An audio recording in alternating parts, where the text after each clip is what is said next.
أعوذ بالله من الشيطان الرجيم بسم الله الرحمن الرحيم سبحان الذي أسرى بعبده ليلا من المسجد الحرام إلى المسجد الأقصى الذي باركنا حوله لنريه من آياتنا إنه هو السميع العليم. قال رسول الله صلى الله عليه وسلم أشد الناس بلاء الأنبياء ثم الأمثل فالأمثل.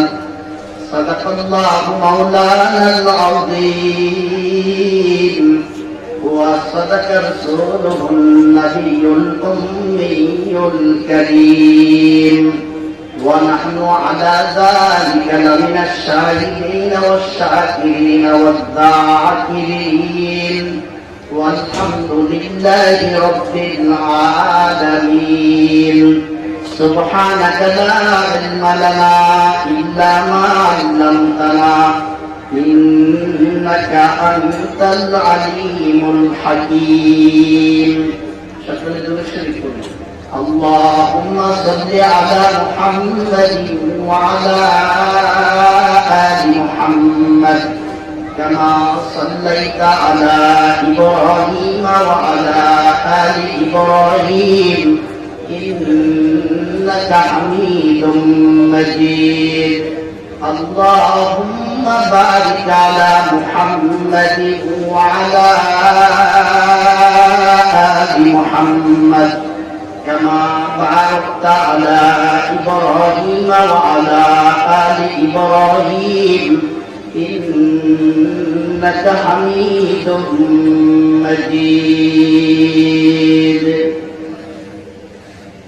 पाले साहेबी की मिट्टी की तारीकी में कौन, पाले साहेबी की मिट्टी की तारीकी में कौन दरियाओं की मौजों से उठाता है साहब, कौन दरियाओं की मौजों से उठाता है साहब। कौन लाया खींच कर पश्चिम से बाबे साझेदार, कौन लाया खींच कर पश्चिम से बाबे साझेदार।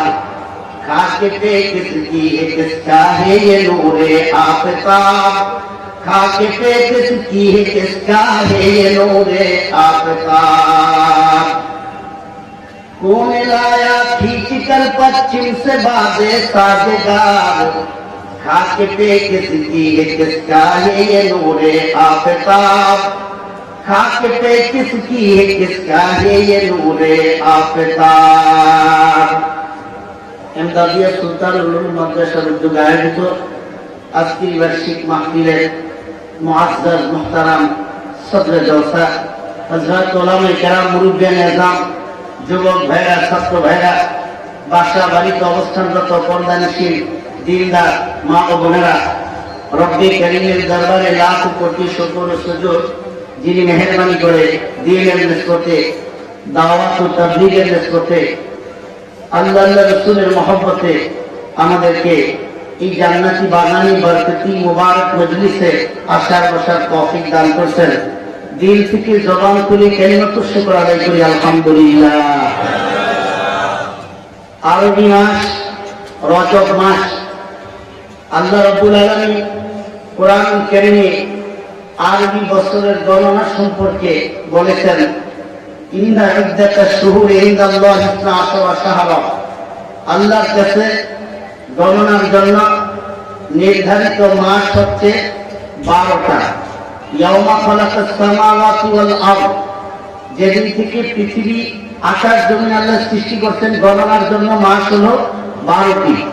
এবং আল্লাহ তাআলা বলেন মিনহা আরবাতুল হুরুম, এই 12 মাসের মধ্যে 4 মাস আল্লাহর কাছে অত্যন্ত সম্মানিত। 4 মাস সম্মানিত, কোন কোন মাস আল্লাহর কাছে সম্মানিত এই সম্পর্কে কোরআনের মধ্যে আল্লাহ তাআলা কোনো ইঙ্গিত ব্যবহার করেন নাই।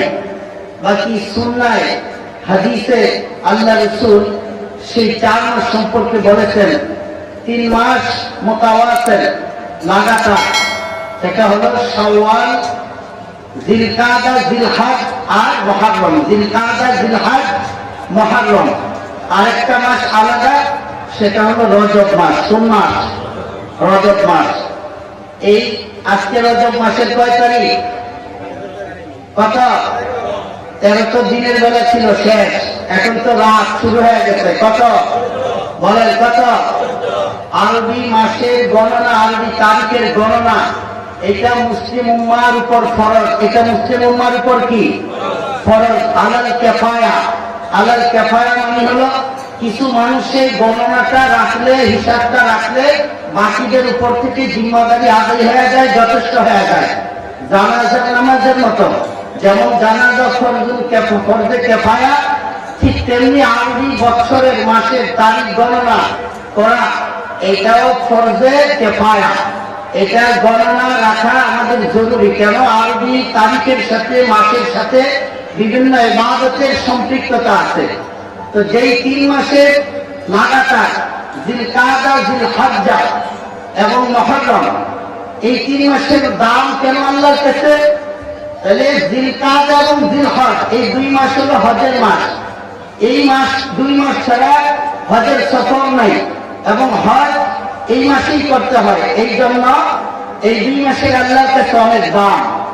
তৃতীয় হলো মুহররম, আরবি মাসের প্রথম মাস, এবং এই মুহররম মাস হলো সর্বপ্রথম পৃথিবীতে শিরিক এবং কুফরের মধ্যে পার্থক্যকারী মাস হলো মুহররম মাস। এই জন্য মুহররম মাসেরও আল্লাহর কাছে খুব কদর। এরপরে চতুর্থ মাস হলো রজব মাস। এই মাসে আল্লাহর কাছে এত দাম কেমন?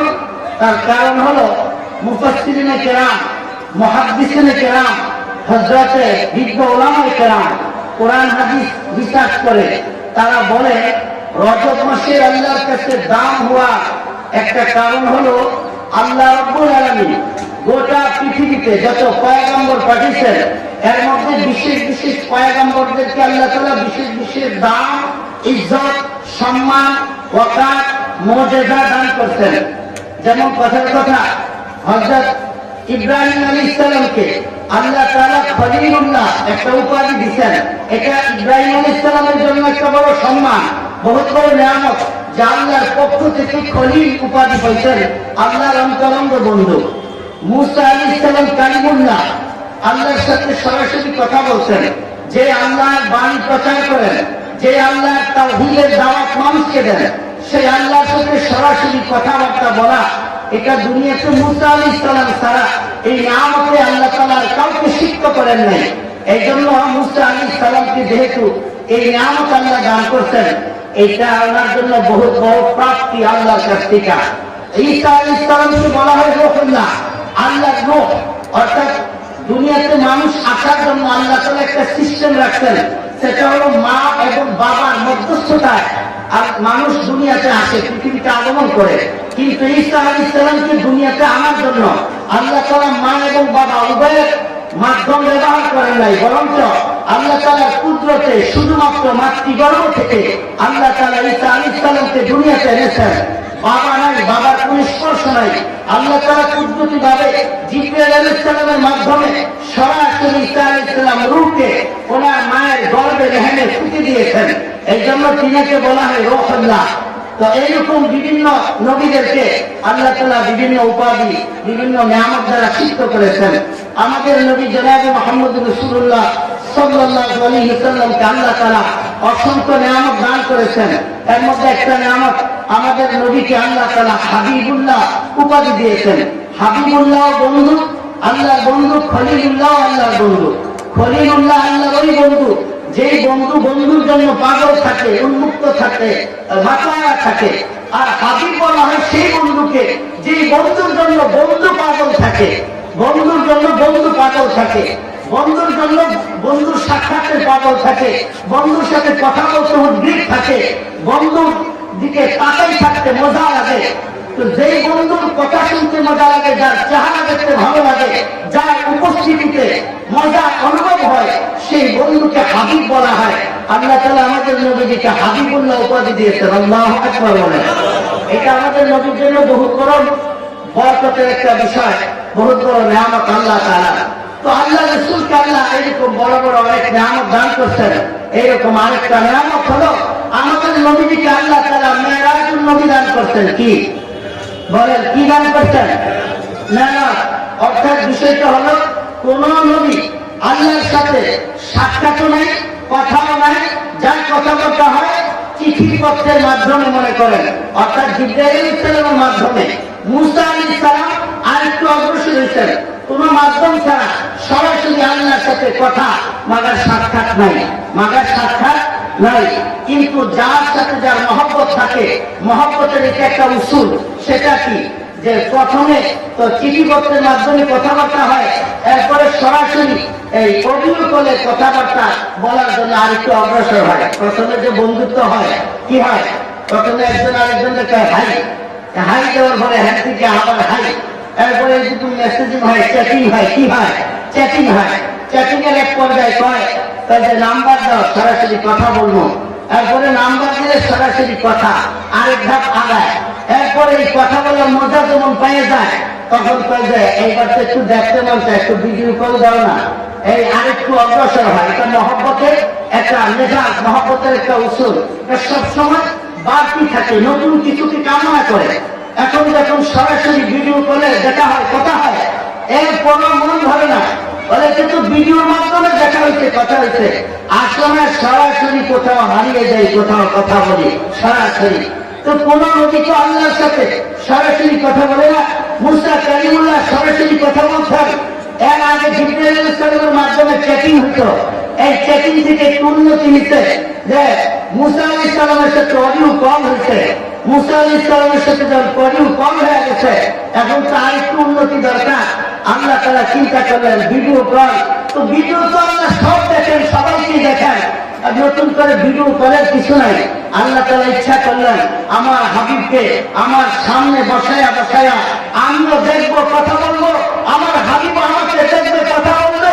সরাসরি কথা বলার মজা আর সরাসরি দেখার মজা, এটার দ্বারা আমিও শিখতে হবো, রসুলকে শিখতে করবো। এই জন্য আল্লাহ রসুলকে মুহাম্মদ রাসূলুল্লাহ সাল্লাল্লাহু আলাইহি ওয়াসাল্লামকে আল্লাহ তাআলা মেরাজুন নবী দান করতেন। বলেন আল্লাহু আকবার। আওয়াজ দিয়ে পড়েন আল্লাহু আকবার। রসুলকে মেরাজ দান করতেন। এটা মেরাজ বহুত বড় প্রাপ্তি, বহুত বড় একটা অলৌকিক ঘটনা মেরাজ। এই মেরাজ আল্লাহ তাআলা আমাদের নবীকে যেহেতু রজব মাসে দান করেছেন, সেই জন্য রজব মাসেরও দাম বেড়ে গেছে। আল্লাহু আকবার বলেন। তাহলে এখন কি মাস? বলেন কি মাস? রজব মাস। তারিখ কত? 14। বলেন তারিখ কত? একজনের সাথে আরেকজনের দেখা হলে এগুলি আলোচনা করবেন। এই বাকি আমি মেরাজের আলোচনা, ঘটনায় কি বৃত্তান্ত আপনাদের কাছে বলার জন্য আসি নাই। এগুলি বলার লোক আছে, মসজিদে মসজিদে ইমাম সাহেবরা, মসজিদে মসজিদে খতিব সাহেবরা আপনাদেরকে মেরাজের ঘটনা কিভাবে গেছে, কোথেকে সূচনা হয়েছে, কেমনে গেছে, সিনা চাপ হয়েছে, কোথায় কোথায় দিয়া কি কি দেখছে, এগুলি সবিস্তারে বর্ণনা করবে। বাকি আমিও মেরাজের আয়াতি তেলাওয়াত করেছি।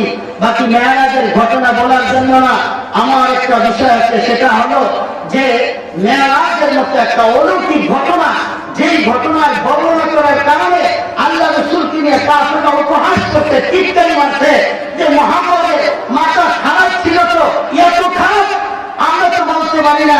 মুহাম্মদ নাকি এক রাতের কিছু সময়ের ভিতর বাইতুল্লাহ থেকে মসজিদে আকসা পর্যন্ত ১,৫০০ কিলোমিটার সে নাকি এইটা সফর করছে, আবার আসছে, আবার সেখান থেকে উচ্চ জগতে গেছে, আল্লাহর সাথে কথা বলছে।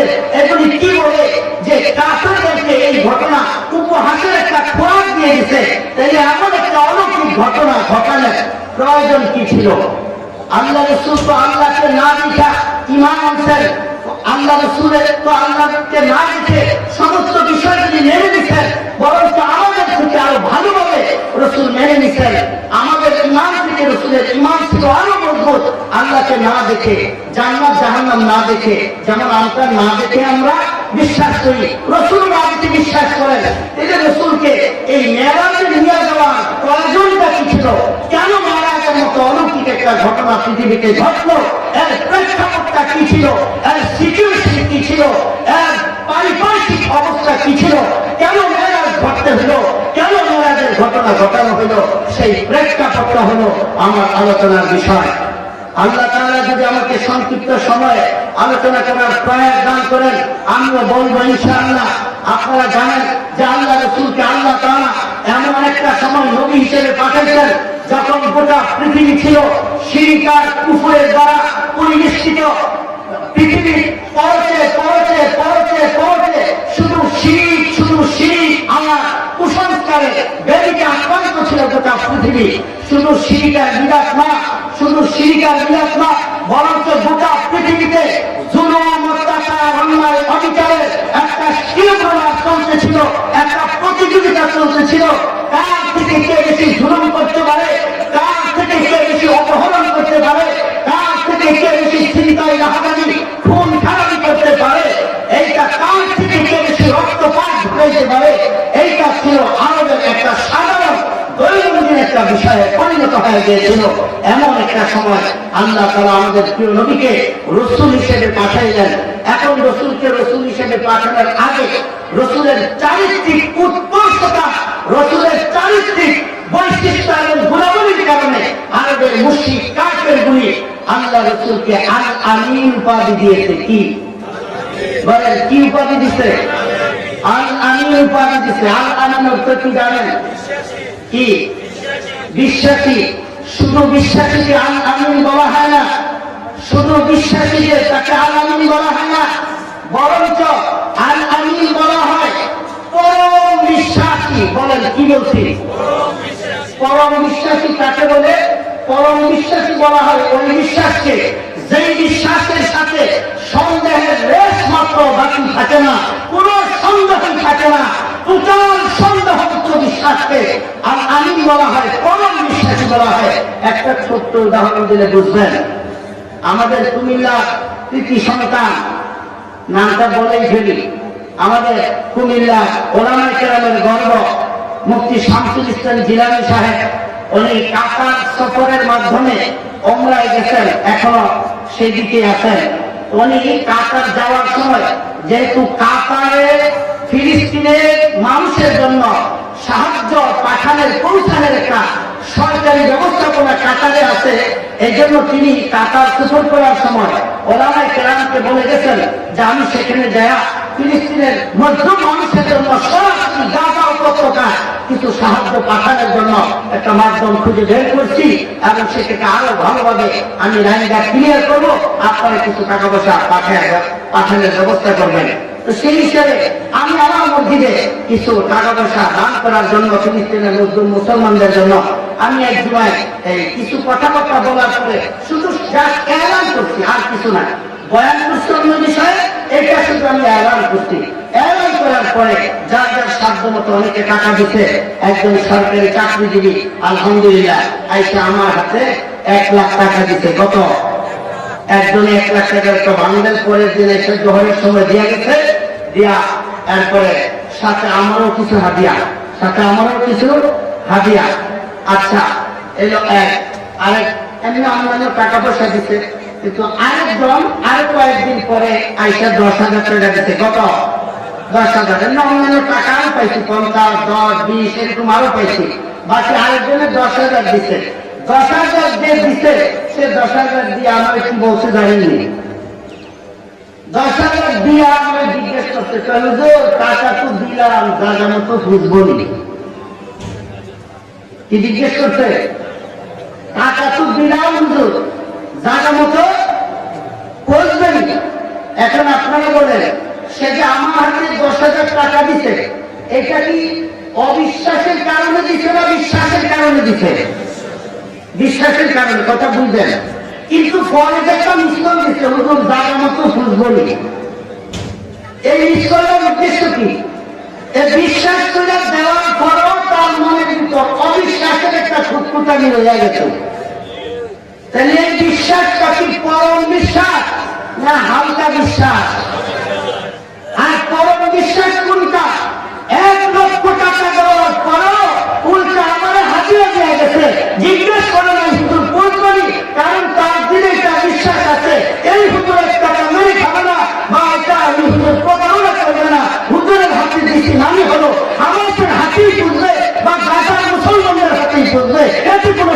নাই, এইটাকে বলে পরম বিশ্বাস। কথা বলে ঠিক ঠিক না?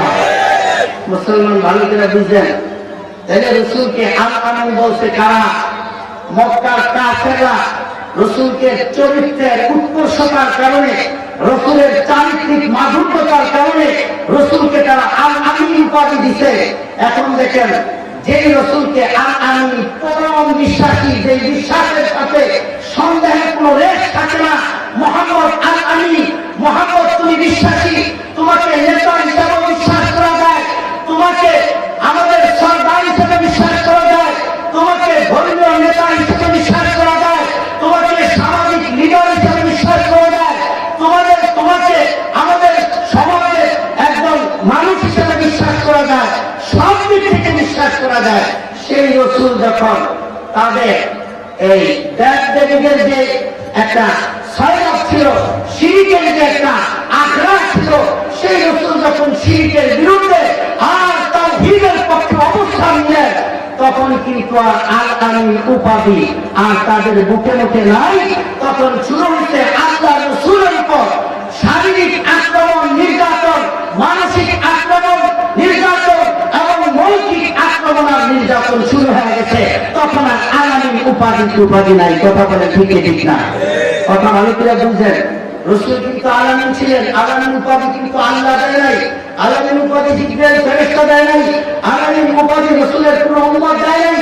আল আমিন উপাধি দিতে মক্কার কাফেররা।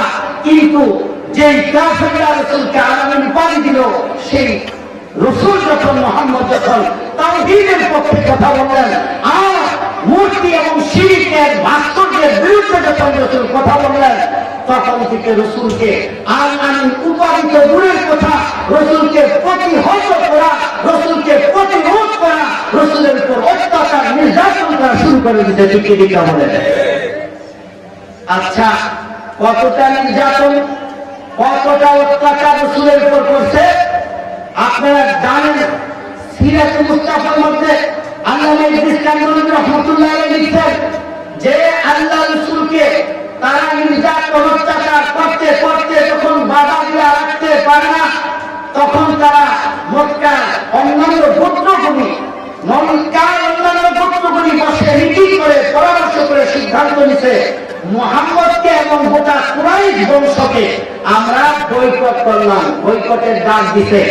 এরপরে এই বয়কট সংক্রান্ত একটা চুক্তিনামা লিখে বাইতুল্লাহর ভিতরে, কাবা শরীফের ভিতরে সেটা লটকায় দিছে যে মুহাম্মদ এবং কুরাইশ বংশের সাথে আমাদের চুক্তি হলো, তারা যতক্ষণ পর্যন্ত মুহাম্মদকে হত্যার জন্য আমাদের হাতে উঠাইয়া না দিলে, চিন্তা করেন, মুহাম্মদকে যতক্ষণ পর্যন্ত আমরা হত্যা করার জন্য আমাদের হাতে উঠাইয়া না দিলে, ততক্ষণ পর্যন্ত কুরাইশের সাথে ব্যবসায়িক সম্পর্ক, সামাজিক সম্পর্ক, রাষ্ট্রীয় সম্পর্ক, আত্মীয়তার সম্পর্ক সব কিছু বর্জন করা হলো। তাদের সাথে দেখা সাক্ষাৎ এবং কথাবার্তা, লেনদেন, বেচা কিনা সব বন্ধ। এইরকম চুক্তি করে কাবায় ঝুলাই দিছে। আর রসুল সাল্লাল্লাহু আলাইহি সাল্লামের চাচা আবু তালেব সহ, আবু তালেব তো কাফের, এবং রসুল কুরাইশের আর অন্যান্য কাফের আত্মীয় স্বজন, তারা আত্মীয়তার কারণে এবং কিছু মুসলমান ইসলামের সম্পর্কের কারণে শিয়াবে আবু তালেবের ভিতর 3 বছর অবরুদ্ধ ছিলেন, বন্দী ছিলেন। কয় বছর বলেন? কথা বলেন, কয় বছর? 3 বছর বন্দী ছিলেন, অবরুদ্ধ ছিলেন। 3 বছরের এই বন্দী জীবনটা কেমন ছিল? হ্যাঁ, আল্লামা ইদ্রিস কান্দরী রাহমাতুল্লাহ আলাইহি লিখেন যে 3 বছরের অবস্থা এমন ছিল যে মুসলমানদের কাছে যা কিছু খাদ্য ছিল সেগুলি নিয়েই তো গেছে। কয়েক মাস যাওয়ার পরে সেই খাদ্যগুলি শেষ হয়ে গেছে, খাদ্য সংকটে পড়ে গেছে মুসলমানরা। আল্লাহ রসুল এবং তারা এই কুরাইশ বংশ খাদ্য সংকটে বসে। এখন কোন আত্মীয় স্বজন তাদের কাছে খাদ্য পৌঁছাইতে পারে না, তাদের কাছে দেখতে পারে না, দেখা সাক্ষাৎ করতে পারে না। এমন অবস্থায় রাতের বেলা নারী এবং শিশুদের আত্মচিৎকারে আকাশ বাতাস ভারী হয়ে যেত। অনেক নারী এবং শিশুরা ক্ষুধার কারণে সেখানে তারা মারা যেতে, শাহাদাত বরণ করছে। অবস্থা কতটা কঠিন! সাদ ইবনে আবু ওয়াক্কাস রাদিয়াল্লাহু তাআলা আনহু আল্লাহ রাসূলের সাথে 3 বছর শিয়াবে আবু তালিবের মধ্যে বন্দী ছিলেন। সাদ ইবনে আবু ওয়াক্কাস বলেন, তিনি একজন ধনাঢ্য এবং ব্যবসায়ী পরিবারের সন্তান ছিলেন। রেশমি রুমাল দিয়ে নাক পরিষ্কার করতেন। আর সেই সাহাব ইবনে আবি ওয়াক্কাস বলেন, খোদার কারণে একদিন আমার রাতের বেলা ঘুম আসছিল না। এরপরও হঠাৎ মধ্যরাতে আমি ঘুমাইতে পারি না, পায়ের মধ্যে কি জানি একটা খসখস করলো লাগলো, আমি সেটা উঠে নিলাম। এরপরে সেটা আমি মুখে দিয়ে কিভাবে খেয়ে ফেলছি। সাহাব ইবনে আবি ওয়াক্কাস যখন এই কথা বলছেন, বের হয়ে সেখান থেকে তিনি বলছেন যে আমি আজও জানি না সেই খোদার কারণে আমি কি খেয়েছিলাম।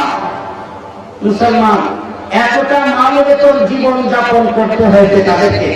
আর কি হয়েছে, সেই সাহাব ইবনে আবি ওয়াক্কাস বলেন, একদিন আমি কাজের হাজত জরুরত ছাড়ার জন্য রাতের বেলা এই সিরাজ আবু তালেবের আরেক পাশে গেলাম। সেখানে জরুরত ছেড়ে আসতেছি, পথের মধ্যে পায়ের মধ্যে একটা কি যেন লাগলো, আমি সেটা উঠাইলাম, নাকে নিয়ে আসলাম। আর নাকে আনার পরে দেখলাম সেটাকে চামড়া পচার দুর্গন্ধ আসছে। তিনি বলেন, আমি বুঝতে পারলাম মক্কার মানুষেরা উদযাপন করে খাইতো, হয়তো চামড়া টামড়া ফেলে দিচ্ছে, তার একটা অংশ হবে এটা। সাহাব ইবনে আবি ওয়াক্কাস বলেন, চামড়া পচা গন্ধ আসতেছে, সেই চামড়াটাই আমি সাহাব ইবনে আবি ওয়াক্কাস এক পাথরে বসা দিয়ে আগুন জ্বালাইয়া ওইটা পোড়াইয়া গুঁড়া করে পাউডার করে পানির সাথে মিশাইয়া খাওয়া জীবন বাঁচাইছি। সাহাব ইবনে আবি ওয়াক্কাস বলেন, সেই 3 বছর এমন ছিল আমাদের যে আমরা কিকর গাছের নরম পাপড়িগুলি খেয়ে খেয়ে আমরা সবাই জীবন বাঁচাইতাম। আর এই কিকর গাছের নরম পাপড়ি পাতা খাওয়ার কারণে ছাগলের পায়খানা যেমন গোট গোট গোট গোট হয়ে যায়, এই গাছের পায়খানা জীবন ধারণ করার কারণে আমাদের পায়খানাও এই ভেড়া-বকরির পায়খানার মতো গোট গোট হয়ে গেছে। চিন্তা করতে পারছেন? এই যে কাচ্চি, তারপরে বিরিয়ানি, তারপরে 14 আইটেমের খাবার, বাসা বাড়িতে, হোটেলে মোটেলে, বিয়ে বাড়িতে উম্মত খায়। এই উম্মত যে রাসূলের রহমত আর বরকতে এই উম্মতের জন্য আল্লাহ তাআলা খাবারের বারাকা দান করেছেন, খাবারের দরওয়াজা উম্মতের উপর উন্মুক্ত করে দিয়েছেন। সেই রাসূলের অবস্থা ছিল কি করে গাছের নরম পাতা খেয়ে জীবন বাঁচাইতে হয়েছে। হ্যাঁ, এইভাবে ইসলাম আমাদের কাছে আসছে। তো কি হয়েছে, একদিন আল্লাহ রসুলের অর্থাৎ বিবি খাদিজা রাদিয়াল্লাহু তাআলা আনহার ভাই নাম হলো হাকিম ইবনে জামাআ। এই ব্যক্তি তার ফুফুর জন্য, খাদিজা রাদিয়াল্লাহু তাআলা আনহার জন্য, তার গোলামের মাথায় 1 বস্তা খাবার নিয়ে সিয়াবে আবু তালেব দেখতেছে। পথে আবু জাহেলের সাথে সাক্ষাৎ। কার সাথে? আবু জাহেলের সাথে সাক্ষাৎ। আবু জাহেল জিজ্ঞেস করলো, খাবার নিয়ে কোথায় যাও? সিয়াবে আবু তালেব, কুরাইশের মানুষদের জন্য, মুহাম্মদের জন্য খবরদার খাবার নিয়ে যেতে দেওয়া হবে না। হাকিম ইবনে জামাআ বললেন, আমি তো এই খাবারগুলি আমার ফুফুর জন্য নিয়ে যাই। তিনি তো আমার ফুফু না খেয়ে মারা যায়, তাদের আত্মচিৎকারে রাত্রে আমার ঘুম আসে না। অতএব কারণে আমি 1 বস্তা খাবার সেখানে পৌঁছেছি, আমাকে খাবারটা পৌঁছাইতে দাও। আবু জাহেল বলল, খবরদার, একটা দাঁড়াও, খাদ্য দাঁড়াও, সেখানে পৌঁছানো যাবে না। হ্যাঁ, তখনও পৃথিবীতে কিছু ভালো মানুষ ছিল। হ্যাঁ, আবুল বাক্তারি আরেক আবু জাহেলের মতো আরেকজন বলিষ্ঠ সৈনিক কাফেরদের আবুল বাক্তারি। এই আবুল বাক্তারি হঠাৎ করে প্রত্যেকে সেখানে এসে উপস্থিত। আবুল বাক্তারি জিজ্ঞেস করলো, কি হয় এখানে, কি আলোচনা, কি হইচই? হাকিম ইবনে জামাআ বললেন যে আমি আমার ফুফুর জন্য খাদ্য নিয়ে যাই, এই আবু জাহেল আমাকে নিতে দেয় না। আবুল বাক্তারি বলল, এক ব্যক্তি তার ফুফুর জন্য খাদ্য নিয়ে যায়, যাদের আত্মচিৎকারে আমরা ঘুমাইতে পারি না, আর তুমি তাদেরকে আত্মীয়ের জন্য খাবার নিয়ে যাবে, তুমি বাধা দাও, তোমার কাজটা ভালো হচ্ছে না। আবু জাহেল তাকে গালাগালি শুরু করলো, আবুল বাক্তারিকে অকথ্য ভাষায় গালিগালাজ শুরু করলো। আবুল বাক্তারির কাছে গালিগালাজগুলি অসহ্য ছিল। পাশে একটা উটের হাত করা ছিল। আবুল বাক্তারি গালির বদলে গালি না দিয়া আবুল বাক্তারি গালির বদলে উটের হাত করিয়ে আবু জাহেলের মাথায় করে আচ্ছা তোমার একটা আঘাত করার সাথে সাথে আবু জাহেলের মাথা রক্তাক্ত হয়ে গেল। আবু জাহেল মাথা নিচু করে সেখান থেকে চলে গেল। এতে বোঝা যায় এখন থেকে গালির বদলে গালি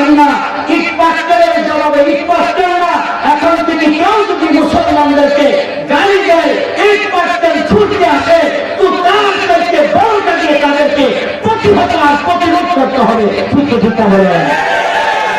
সম্মানিত উপস্থিতি, খাদ্য তো পৌঁছে গেল, কিন্তু আবুল বাক্কারি মাথা খুব গরম। আবু জাহেল একদিন তার কুকুর জন্য খাদ্য নিয়ে যেতে বাধা দিতে, এটা তার দিলে খুব খারাপ লাগলো। যাই হোক, এটা আবুল বাক্কারি কারো কাছে প্রকাশ করে না। প্রকাশ না করলেও এই যে মুসলমানরা সেখানে মানবেতর জীবন যাপন করতেছে, হিসাব এই ব্যক্তি খুব দিনদার, খুব ওই সময়ের দিনদার আর কি, খুব সজ্জন প্রীতি মানুষ ছিলেন, ভদ্র মানুষ ছিলেন, অনাহারি এবং যারা খুব হতদরিদ্র ছিল তাদেরকে দান সৎকার করা আর মর্যাদাগত স্বভাবগত একটা অভ্যাস ছিল। এই হিসাবের মধ্যে আমার তার অন্তরে যুক্তরাষ্ট্র না, এই অন্যায় অবরোধ এটা দীর্ঘদিন চলতে দেওয়া যায় না। তিনি সর্বপ্রথম জুহাইর ইবনে উমাইয়ার কাছে গেলেন। জুহাইর ইবনে উমাইয়া হলো রাসূলের ফুফু আতিকার ছেলে, রাসূলের ফুফাতো ভাই।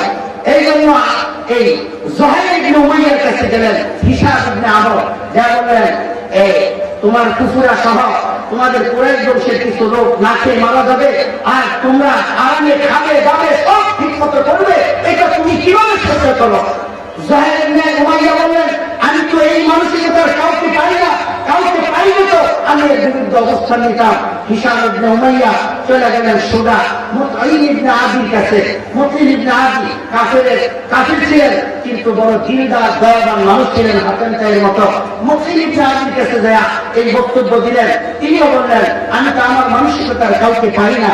এরপরে আর ওই যে আবুল বাক্তারির কাছে গেলেন হিসাব ইবনে উমাইয়া, যাওয়ার পরে একই কথা বললেন। তিনি বললেন, কাউকে পাইনি তো আমিও দাঁড়াইতে পারি। বলে যে হ্যাঁ, আমাদের 4-5 জনের একটা জামাত হয়ে গেছে, আসো আমরা প্রতিবাদ আর প্রতিরোধ করি তাকে।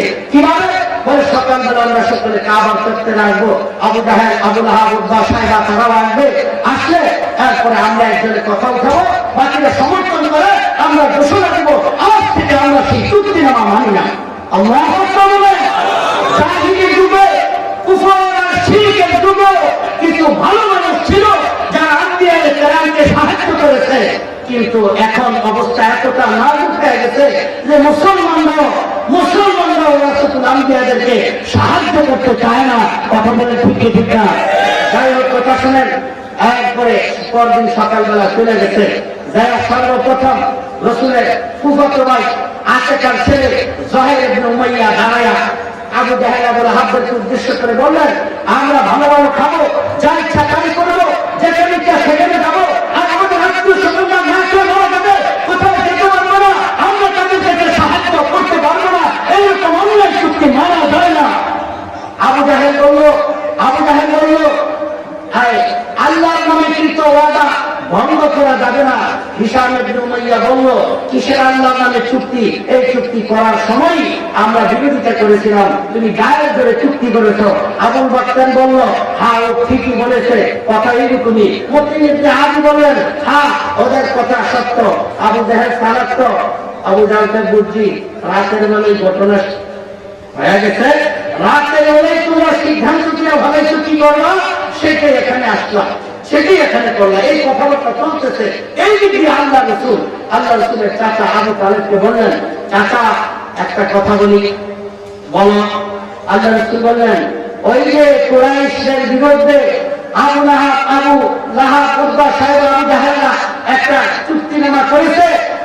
আল্লাহ রসুল বললেন, সেই চুক্তিনামাকে আল্লাহর নাম ছাড়া বাকি যা লেখা আছে সব উল্টোটা খাইয়া সারখার করে ফেলেছে। আল্লাহ বলবেন না? আবু তালেব বলল, ভাতিজা কথা সত্য। আল্লাহ রসুল বলেন, হ্যাঁ এই জবান থেকে যা বের হয় সত্যই বের হয়। আল্লাহ রসুলের থেকে এই কথা শোনার পরে আবু তালেব আর সেখানে আবু তালেব থাকতে পারলেন না, সেখান থেকে বের হইলেন। এই সর্বপ্রথম বাইতুল্লাহর সামনে আসলেন, আয়েশা থেকে এই দুই গ্রুপ কথা বলতেছে। আবু তালেব বললেন, একটা কথা শুনো, কি তোমরা যে মুহাম্মদ এবং আমাদের বিরুদ্ধে অন্যায় চুক্তিনামা করেছ, সেই চুক্তিনামার মধ্যে যে আল্লাহর নাম আছে, অর্থাৎ তখন কোনো কিছু চুক্তিনামা লিখলে এইভাবে লিখে তো আল্লাহুম্মা বিসমিকা, আল্লাহুম্মা বিসমিকা এইভাবে লেখা হতো। তো বলে যে আল্লাহুম্মা বিসমিকা, এই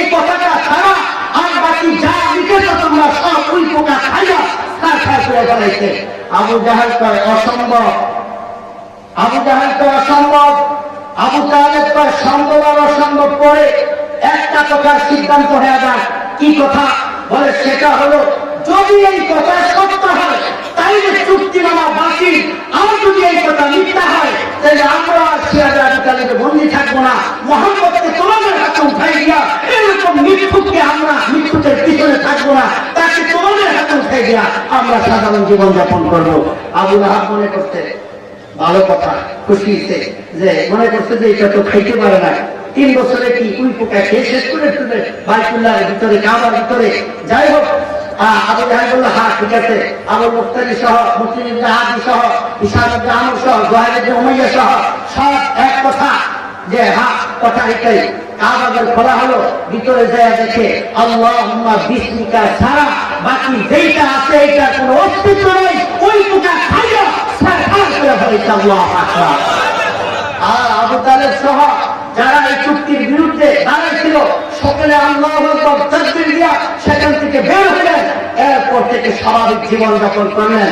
কিন্তু বেশি দিন চলল না, বেশি দিন চলল না, মাত্র কয়েকদিনের মাথায় কয়েকটা মতামত আছে। সর্বোচ্চ মতামত হলো 1 মাসের মাথায় আল্লাহ রাসূলের আপন চাচা আবু তালেব, যিনি বাহিরে আল্লাহ রাসূলকে সবচাইতে বেশি সাহায্য করতেন দ্বীনের কাজে, তাওহীদের কাজে, একজন কাফের হওয়ার পরেও তাওহীদের পক্ষে আখিরাতে এবং রিসালাতে দায়িত্ব পালন করতে রাসূল যা যা বলতেন সবচেয়ে বেশি সাহায্য করত আবু তালেব। এই আবু তালেবের কারণে আল্লাহ রাসূলের গায়ে কেউ হাত দিতে সাহস করে নাই, অন্যান্য ভাবে কষ্ট দিতে।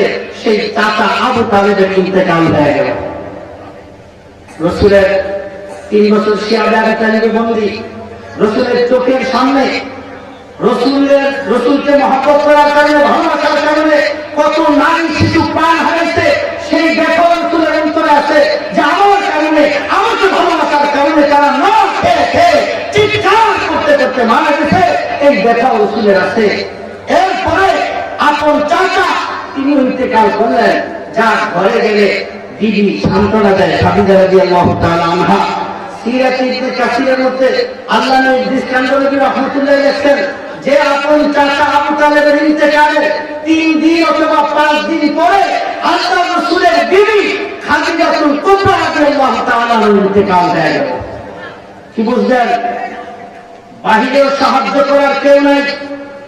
আবু তালেবের ইন্তেকাল, ঘরের ভিতরে সান্ত্বনা দেওয়ার যে মাধ্যমটা ছিল সেই মাধ্যমটা শেষ হয়ে গেল। বাইরেও আশ্রয় দেওয়ার কেউ নাই, ঘরেও সান্ত্বনা দেওয়ার কেউ নাই। হায় হায়, অবস্থা এতটা জটিল হয়ে গেছে, অবস্থা এতটা কঠিন হয়ে গেছে। মুসলমানের সাক্ষাৎ করতে দেয় না, রসুলের কাছে কাউকে আসতে দেয় না, রসুলকে কারোর কাছে যাইতে দেয় না। শেষ পর্যন্ত রসুল দেখলেন যে মক্কায় বসবাস করাই দায় হয়ে গেছে, এখানে থাকা যাবে না, ওরা আমাকে এখানে রাখবে না, আমাকে বের করে দিতে চায়। আল্লাহ রসুল সেখান থেকে বের হইয়া সাথে আল্লাহ রসুল সেখান থেকে যায়েদ ইবনে সাবিত রাদিয়াল্লাহু তাআলা আনহুকে সাথে নিয়ে আল্লাহ রসুল চলে গেলেন তায়েফে। আশা ছিল যে মক্কার মানুষগুলি গোত্র শত্রুতার কারণে হয়তো আমার পরিবার হবে না, কিন্তু তায়েফের মানুষগুলি হয়তো ইমান আনতে পারে।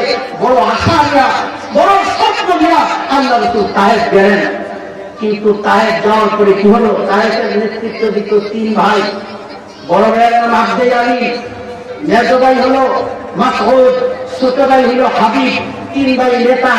আল্লাহ রাসূল চিন্তা করলেন নেতাদের কাছে যাই, নেতারা মুসলমান হয়ে গেলে তো বাকিরা মুসলমান এমনি হয়ে যাবে। এই জন্য আল্লাহ রাসূল নেতাদের কাছে গেছেন। কার কাছে? এটা একটা উসুল। তাহলে কোন জিনিস বলতে হইলে, কোন জিনিস প্রচার করতে হইলে আগে কার কাছে যেতে হবে বলেন? কথা বলেন, আগে কার কাছে যেতে হবে? কথা বলেন, কার কাছে? নেতার কাছে। বলেন কার কাছে? আগে নেতার কাছে যেতে হবে। এখন আমাদের দেশে আগে আগে যে ভাই আছে এরা মসজিদের নেতা ইমামের কাছে আয় না, মুসল্লিদের প্রচার করে জোরে আমিন কর। কথা বলেন না? কার কাছে আছে? ইমামের কাছে আছে না? আরে একটা ইমামরা জোরে আমিন বলে বানাও, গোটা মসজিদ জোরে আমিন বলে হয়ে যাবে। একটা ইমামকে সেকেন্ড না বানাও, গোটা মসজিদ সেকেন্ড থেকে একটা রুল করে দেবে। একজন ইমামকে এইরকম আলমুল্লাহ বানাও, লাফাইতে থাকবে, কথা বলে ঠিক ঠিক না? কিন্তু ইমামের কাছে আসবে না, নেতার কাছে আসবে না, আসবে মুসলিমদের কাছে। গাইলে কোথায় করবো, নাচতে গাইলে নামাজ হয় না, আর বুকের উপর না দিলে নামাজ হয় না, আর নাচি গাইলেও নামাজ হয় না। বলে কি বলে না বলেন? কার কাছে বলে? নেতার কাছে না, মুসলিমদের কাছে। নেতার মাহমুদের কাছে বলে উসুল হইল নেতার কাছে যাওয়া। আগে রসুল কার কাছে গেছেন? তাইলে রসুল রসুল করো, সুন্না সুন্না বলো, সহি হাদিস সহি হাদিস তো। এলে সহিয়ে ফরজ দিলাম। আল্লাহ রসুল সর্বপ্রথম নেতৃস্থানীয় তায়েফের 3 ভাইয়ের কাছে গেছে। তো তোমরা নেতার কাছে না হলে কর্মীর কাছে আসো কেন? তাহলে রসুলের এই সুন্না থেকে তোমরা ঘুরে চলবা কেন? বোঝা যায় তোমাদের আসল মাথা রসুলের অনুসরণ না, আসল মাথা হলো উম্মতের মধ্যে ফেতনা তৈরি করা।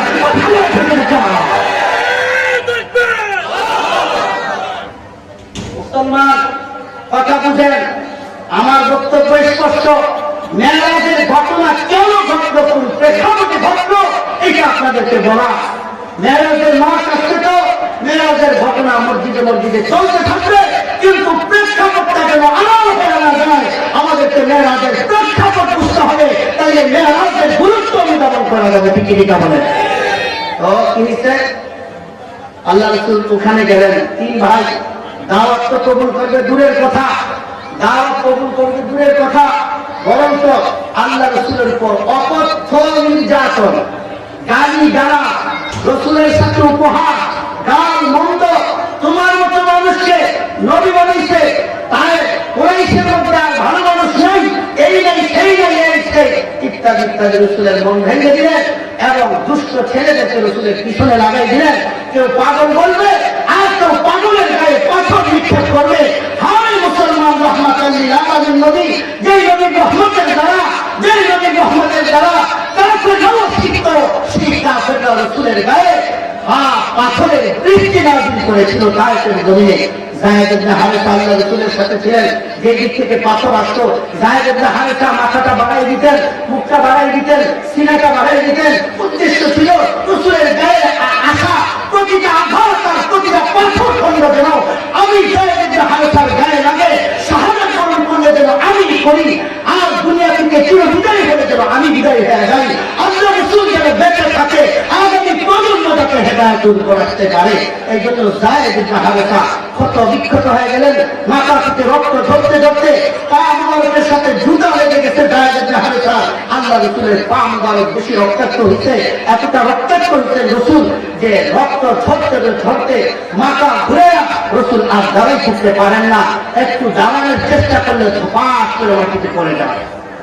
দীর্ঘ পথ সফর করছেন হাইটা হাইটা, এর মধ্যে কয়েকদিন খাবার নাই, সাথে কয়েক টুকরা খেজুর ছিল, যদি যাওয়ার সময় শেষ হয়ে গেছে। আসার পথে কোনো খেজুরও ছিল না, পানিও ছিল না, এর মধ্যে রক্ত ঝরতে ঝরতে এতটা দুর্বল হয়ে গেছে।